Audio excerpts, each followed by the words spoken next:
Bonjour à tous, je suis ravie de vous retrouver en ce mercredi 4 décembre pour le petit fait du jour sur Magoud. Et aujourd'hui je vais vous parler de la première fois que mes yeux se sont posés sur elle et de ce qui s'est passé dans ma tête ce jour-là. Parce que donc, comme je vous l'ai expliqué dans la vidéo de son arrivée, j'étais à la recherche d'une petite ânesse andalouse et au cours de mes recherches, je contacte l'asinerie du Pays des Collines en leur demandant si ils n'ont pas des petits bébés qui correspondraient à mes critères. Et on me répond que oui, qu'il y a 2 naissances de cette année qui sont typées andalou. Et on m'envoie 2 photos, une photo d'un petit gars et une photo d'une petite fille. Le petit gars s'appelle Gustave et la petite fille s'appelle Gudrun. Je commence à ouvrir la photo de Gustave et je me dis ah ouais il est mignon. Je me dis en plus Gustave c'est adorable comme nom. Et c'est vrai que j'étais pas partie pour un gars, mais comme dans cette asinerie ils pratiquent la castration chimique à 8 mois, et ben ce critère du sexe que j'avais ne tenait plus. Donc je me dis ah ouais un petit mec ça pourrait être quand même sympa, ça pourrait changer, t'es entouré que de meufs, t'as beaucoup plus côtoyé d'ânesses dans ta vie que d'ânes, ça pourrait être carrément sympa, ça pourrait changer de prendre un petit gars. Ensuite j'ouvre la deuxième photo et là je me souviens que dans ma tête ça a fait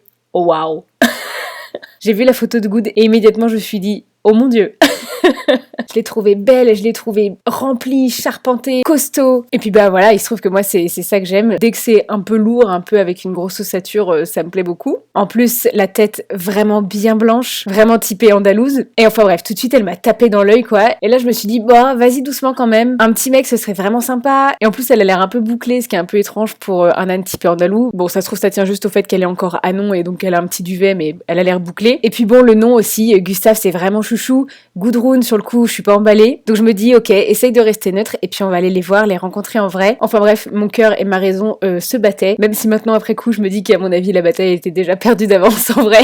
Et donc on a été avec mon chéri rencontrer Gustave et Gudrun et là mais ça n'a pas fait l'ombre d'un pli, le coup de foudre s'est confirmé, il n'y a pas eu la moindre hésitation. J'ai rencontré Gustave, je l'ai papouillé, on a fait quelques pas ensemble pour faire connaissance et tout, et puis après j'ai été rencontrer Good et c'était mort, c'était plié. Je suis repartie de là en me disant bon bah c'était pas la peine de faire semblant d'essayer de lutter, on va rester entre meufs, ça va être très bien. Voilà, donc Gudrun des Collines a été je pense un coup de foudre immédiat mais que je me suis pas avoué tout de suite et que j'ai refoulé pendant un petit moment avant de finalement me rendre à l'évidence. Et mais alors mais qu'est-ce que je suis contente de m'être écoutée, qu'est-ce que j'ai bien choisi. Voilà, et ben c'est tout pour ce petit fait du jour. J'espère qu'il vous aura plu. J'ai été ravie de passer ce petit moment avec vous. Je vous fais des très très gros bisous. Je vous laisse avec Victoire demain. Et moi, je vous retrouve dans 2 jours. Gros bisous. Mouah.